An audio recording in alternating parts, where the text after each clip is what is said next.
The day of the school open house. I arranged to leave work early and hurried straight to the school. Outside, the heat was unbearable, and sweat was pouring down like a waterfall, but thanks to leaving work early, I managed to arrive just in time before it started. When I got to the school and saw how dressed up the other parents were, I finally realized how shabby I looked. I had been so focused on keeping my promise that I had completely forgotten about my appearance. The class was English. The assignment was to read aloud the essays that had been given as summer vacation homework. I wondered what Susan had written about. The other children mostly talked about what they did over the summer, sharing their stories in their still awkward English, telling about where they went and what they played. With each story, my anxiety grew. This year, Susan only had sad memories. And to make things worse, even the promise we made for the summer was broken. I should never have accepted that job. And then, it was Susan's turn to stand up. My grandma. Susan Brown. My heart skipped a beat. Not only because she called me, but as soon as she began reading, dozens of eyes turned towards me.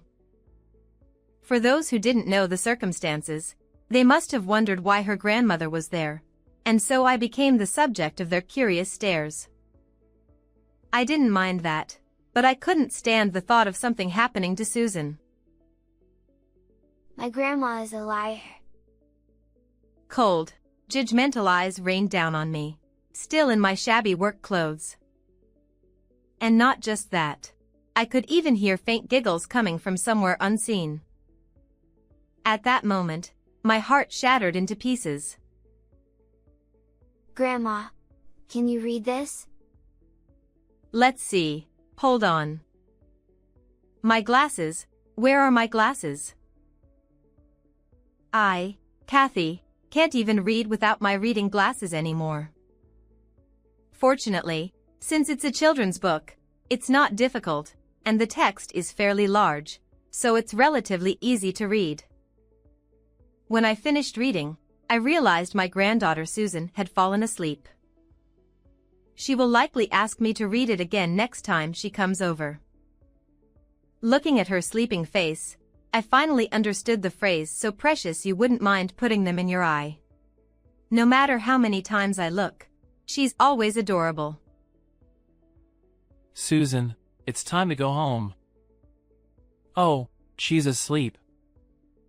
Mom, did you put her to bed? She asked me to read a book, so I did. She fell asleep while I was reading. My son and his wife came to pick her up after finishing their errands, but Susan was already fast asleep. It's getting late, so why don't you two go out for dinner? I don't mind keeping her overnight. Well, I am hungry. Are you sure? Absolutely. Besides, she'd probably be thrilled to have a sleepover. If you're offering, then thanks. I'll bring over some clothes and stuff later. My son said this, squinting affectionately at his sleeping daughter before leaving the living room. Thank you, Kathy. Please take care of Susan. Of course, go have fun. I'll make sure she has dinner. With that, I stepped outside and waved them off as they drove away. Little did I know, those were the last words we would ever exchange. It has been 5 years since I lost my husband to illness. Once again, I've been left behind. For them, perhaps the only solace was that they passed without suffering. I never imagined that I would lose not only my husband but also my son and his wife so soon, and the pain was unbearably cruel. But what about Susan? She lost her parents at such a young age. The situation Susan has been left in is far more tragic than my own, as I was only meant to live out my remaining years. I must do whatever it takes to protect Susan. Therefore, from this moment on, my remaining years will return to being a life. I made that vow as I stood before the bodies of my son and his wife. Reality, and society at large, can be so heartless, especially when it comes to financial matters, which are far tighter than necessary.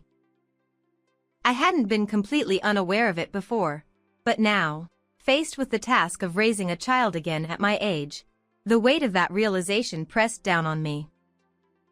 If things continue as they are, I fear it won't be long before I hit the bottom. I've always worked, and I have some savings, but that alone won't cover all the expenses for the two of us, including school fees. Right now, I need to stay close to Susan and support her.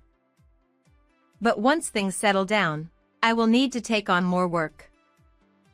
It will make Susan feel lonely, but if everything falls apart, it will all be for nothing. I feel heartbroken when I think of how this will affect her, but there's no other choice. A few days after the memorial service, which we held with many friends in attendance. Of course, Susan's emotional wounds hadn't healed, but in order to protect her future, I knew I had to act sooner rather than later. For that, I needed Susan's cooperation as well. Susan, Grandma is thinking of taking on more work. That means you'll have to spend a bit more time at home alone. Will you be okay? Yeah, I'll be fine. I see. Thank you. I'll try to find a job that I can do while you're at school. Grandma, you've lost weight. Oh really? Well, isn't that a nice thing to say? I knew full well that wasn't what Susan really wanted to say. But if I didn't make light of it, there would still be a sense of awkwardness in the conversation. It wasn't a good moment for either of us. In truth, I had lost a lot of weight since the memorial service ended. I hadn't intentionally skipped any meals, so it became clear to me that I hadn't been immune to the emotional toll. When Susan pointed it out, I realized that in her own way, she was worried about me. Knowing that, I couldn't afford to show any weakness. After that, I applied for a building cleaning job within walking distance of my home and was hired. While continuing my original job as a clerk at the local factory, I would head to the building after work, do some cleaning, and then return home around 7 p.m. Surprisingly, instead of losing weight, I started to gain, and upon looking into it, I learned that muscle weighs more than fat. It wasn't easy, but feeling the changes in my body, I thought I could do anything for Susan. As for Susan, she seemed blessed with good friends, often sharing stories about them with me. She still wasn't fully back to her old self, but her face became more animated when talking about her friends. Today, I played with Kate. We drew pictures and colored them. Next time, I'll draw one of you, Grandma. Really?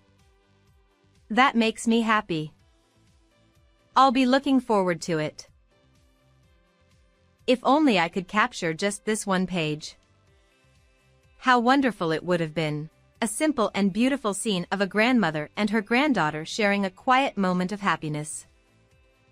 Behind that, however, lay countless scars, with more sure to come in the future. For instance, when Susan asks, "I want this," or "I want to take lessons," it may be difficult to grant those wishes. It will hurt me to refuse, but as a child at an age prone to selfishness, she might resent me. It's not a distant future that's hard to envision. Thinking about the near future fills me with helplessness and guilt. But those feelings are no reason to not enjoy this wonderful moment. Phew, I'm done eating. Wait, Grandma, you've barely touched your food. I've gained weight recently. My weight's gone up, So, I'm on a diet. If a bit of my hunger and a small lie can ensure that Susan grows up physically healthy, then it's a small price to pay. And besides, part of that lie is true. Susan didn't comment on my words. The air conditioner in the office at the factory seemed to be wearing out, as the cool air was weak. It was hard to bear on this hot midsummer day, with summer vacation just around the corner. When I later went to the building for cleaning, it was the opposite. Very cool inside. Though the building wasn't particularly new, thanks to the senior staff and contractors, most of the equipment was well maintained. Still, it's physical labor. The air conditioning only helps with mild heat, and the more I moved, the more I sweated. But when I returned home, Susan would be waiting for me. That thought alone made sweating feel worthwhile. When I got home that day, Susan was waiting outside the front door. "What are you doing out here?" "I told you to stay inside because it's hot." I thought you'd be coming home around now, so I came out to wait for you. The door was properly closed. When I stepped inside, sure enough, the air conditioner was on. "All right, but why did you wait outside in this heat?" Look. Susan, with a slightly proud expression, unfolded a large piece of paper she was holding.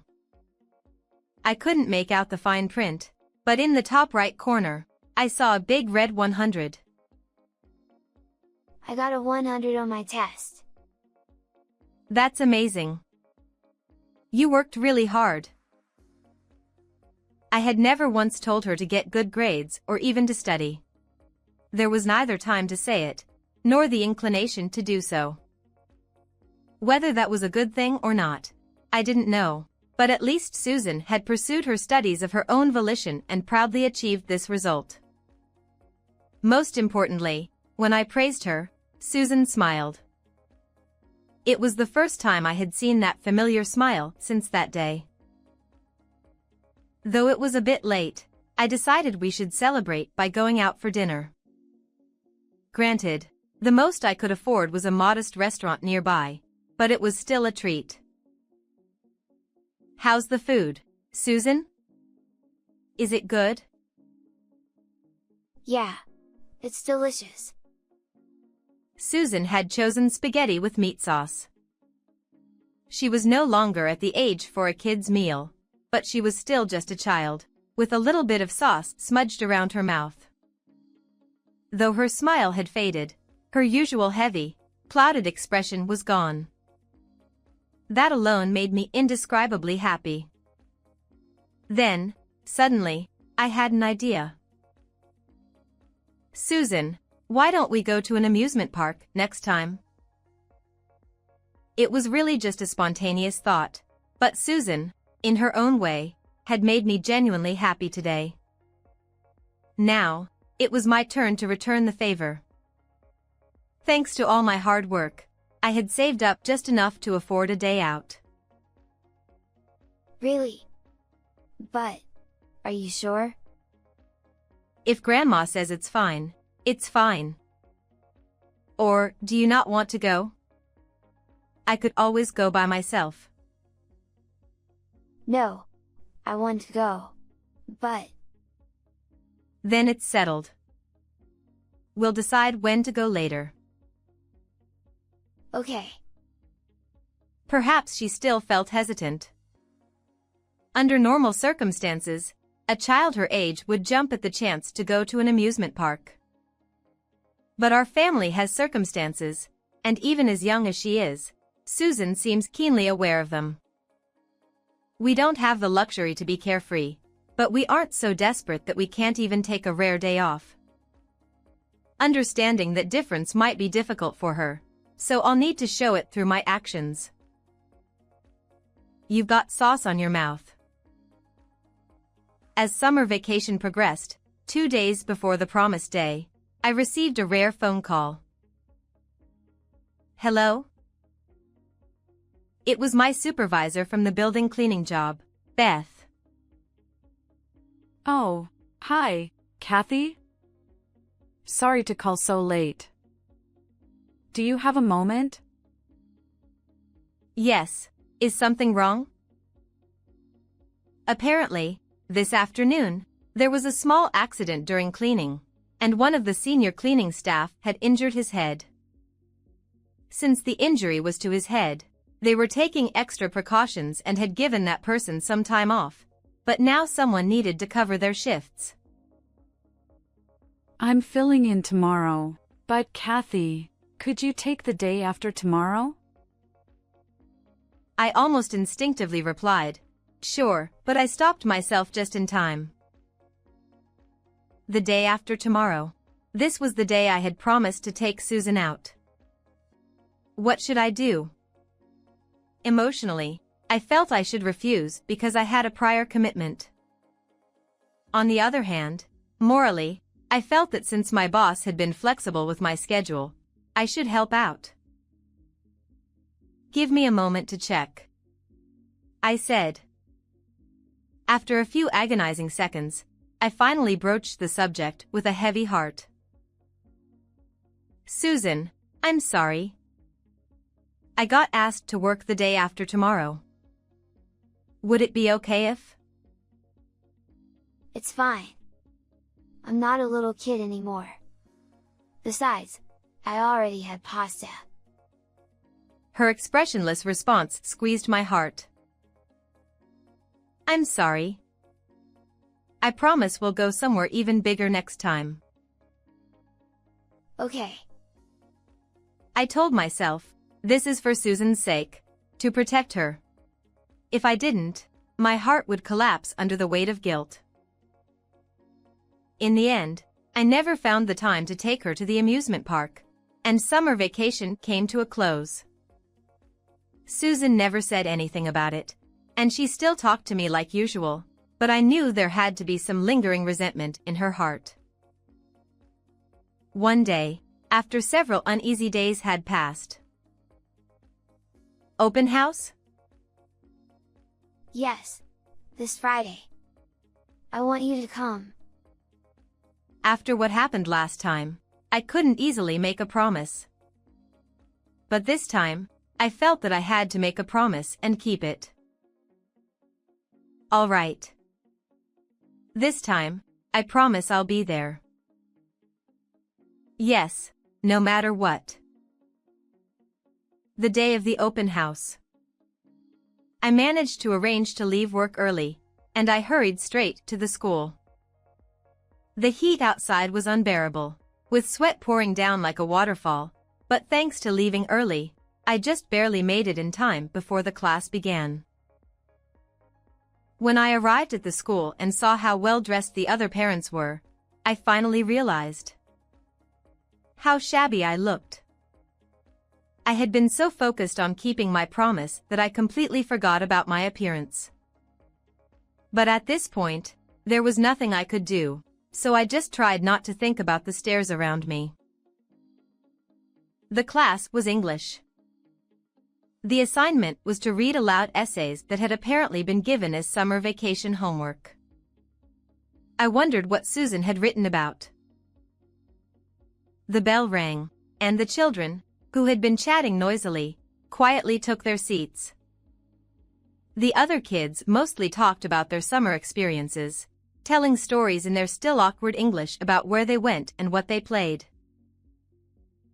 Each time I listened, my anxiety grew. This year, Susan only had sad memories. And to make matters worse, I had broken our summer promise. I shouldn't have taken on that extra work. Then, finally, it was Susan's turn to stand. My grandma. Susan Brown. My heart skipped a beat. Not only because she mentioned me, but because as soon as she began reading, dozens of eyes turned toward me. For those who didn't know our situation, they must have been wondering why her grandmother was here, and so I became the target of their curious stares.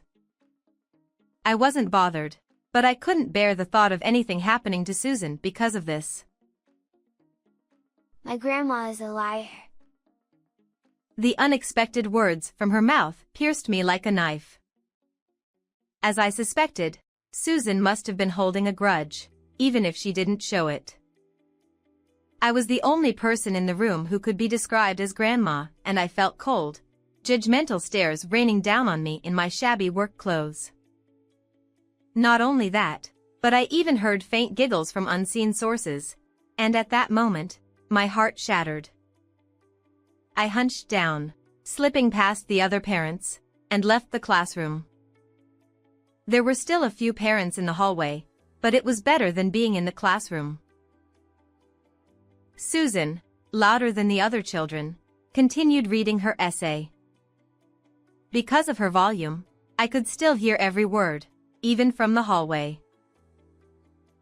Grandma lies a lot for my sake. She pretends she's full and gives me her food, even when she's not. She says she's dieting, even though she's already thin. She says it's not hard, even though it is. Her words weren't critical like I had feared.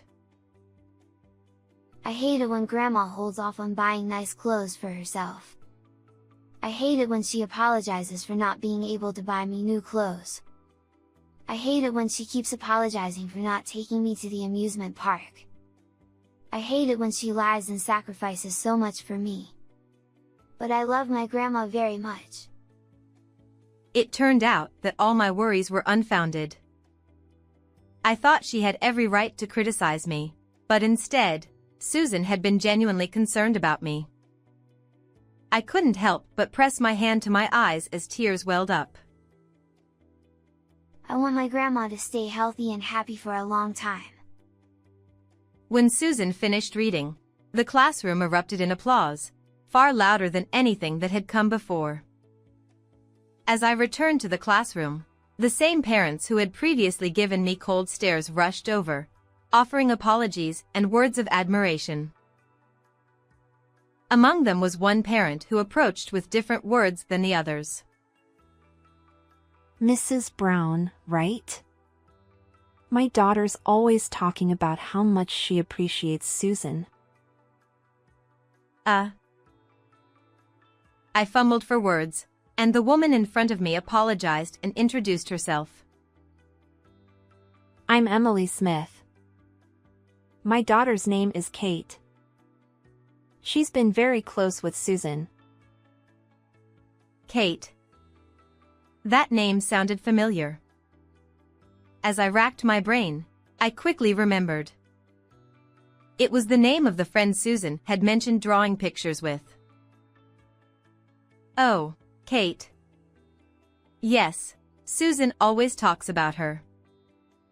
Thank you for being so kind to her. I've been wanting to properly meet her parents. Susan is so well-mannered. I was curious about what kind of parent raised her. I see. I'm relieved she hasn't been causing any trouble. So, are her parents not here today? Oh.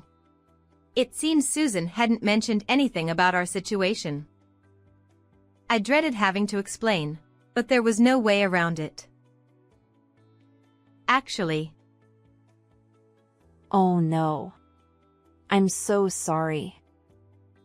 I had no idea. It's all right. So, you're raising Susan on your own? Yes. It's been difficult at times. I can't imagine how hard that must be. Raising children is tough enough, even with two parents. But I have experience, after all. And compared to when I raised my son, Susan is much more mature. For a while, we had a pleasant conversation about how Susan spent her time with her friends. By the way, if you don't mind me asking, what do you do for work? From what Susan mentioned, it sounds like you've been pushing yourself quite a bit. It's not that much. I've been working as a clerk at a local factory for a long time, and I recently started doing building cleaning. Cleaning! Oh! Emily suddenly raised her voice, startling everyone nearby, including me. Sorry. She blushed while giving a wry smile. But still, what on earth had she noticed? Well, is it at the Evergreen building nearby? Yes, it is. But how did you know? I thought so. I've been trying to figure out where I'd seen you before. My company is on the 4th and 5th floors of that building. We must have passed each other there. Really? Small world, isn't it? Actually, if you're interested, would you like to work for us? We're currently hiring for an office position, and with your experience, I'm sure you'd get better pay and hours. It was an unexpected offer. If the salary and hours were truly better, I had no reason to refuse. Maybe I wouldn't have to make as many sacrifices, and more importantly, I could spend more time with Susan. Let's talk more about it another time. I'm sure you have a lot to think about, and right now, I'd love for you to watch the kids enjoying their time together.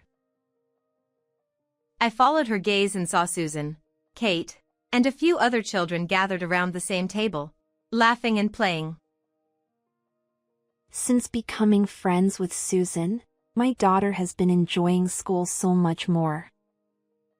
I'm really grateful to her. And of course, to you for raising her so well. Susan's the one to thank, not me. I'm just doing what any parent would do, even if our situation is a little different.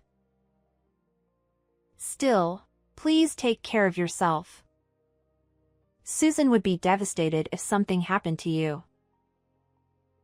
The reality of balancing two jobs was hard, and while it might work for now, over time, I knew it would take a toll on me. If something were to happen to me, I'd leave Susan alone again. After hearing more about the position, it seemed like the pay was comparable or even slightly better. The more I thought about it, the more I realized I had no choice. For Susan's sake, I needed to make a move. And so, I quit the local factory where I had worked for so long, as well as my cleaning job, and became an office worker at the construction company run by Emily and her husband. The other employees, who were about a decade younger than me, welcomed me warmly, though at first, I worried whether I would be able to keep up. Everyone supported me patiently, which was reassuring, but the biggest source of comfort was Emily herself. Kathy, Susan's over at our house again today, so don't worry. You can take her home together. Thank you so much. I'm sorry for always imposing on you. Oh, stop. No need to be so formal. To me, you're a senior mom. She constantly looked out for me, encouraged me to learn higher-level computer skills, and supported me in every possible way. All of this was thanks to Susan. It wasn't just my work environment that had changed. The time I could now spend with Susan had grown, and this gradually shifted the way I interacted with her. Perhaps Susan, feeling more secure as my life settled down, was slowly beginning to return to her old self. One day, just before winter break. Susan, shall we go to the amusement park? Really? This time, I want to go. It's okay. I won't break my promise again. Her emotional wounds may never fully heal, not even in a lifetime. But I can help fill the emptiness those wounds have left. Before, I was too focused on the practical side of things, and, as Emily said, I may have neglected the important parts of life. Now that I could manage those things better, it was time for both of us to start changing, little by little. Grandma's going to dress up nicely too, so you'll have to pick out a cute outfit, okay? Yeah. 9 years have passed since then, and today, Susan graduated from high school. She's heading to a state university. Over the past 9 years, I worked tirelessly as an office worker at the company run by Emily and her husband, and now, we've made it to the point where Susan can enter the university of her choice. Susan herself worked hard, balancing her part-time job and intense studying, and she successfully passed the entrance exam. Last month, we both celebrated with great joy. The depth of emotion fills my heart. Grandma, thank you. What are you talking about? This is the result of your own hard work. No, that's not what I mean. I might still be a burden on you for a little longer, but thank you for always taking care of me. I just did what anyone would. I tried to say that. But the words got stuck in my throat and wouldn't come out. Instead, what poured out were endless tears. Hey, I'm not done talking yet. Don't cry. Even as she said this, Susan's voice was full of tears. Back then, at the elementary school open house, when I called you a liar. I'm sorry. But it really upset me. I hated seeing you go through extra hardships because of me. So, from now on, I'll be the one supporting you. I mean it, I'm counting on you. I'm the one who should be sorry for putting you through tough times. But seeing you grow up so wonderfully, it makes Grandma so happy. My vision blurred from the tears, and I couldn't clearly see Susan's face. Ah. I've gotten old. Oh, Grandma. Let's go out for pasta tonight. How did you like today's story? Don't forget to subscribe to the channel. See you in the next video.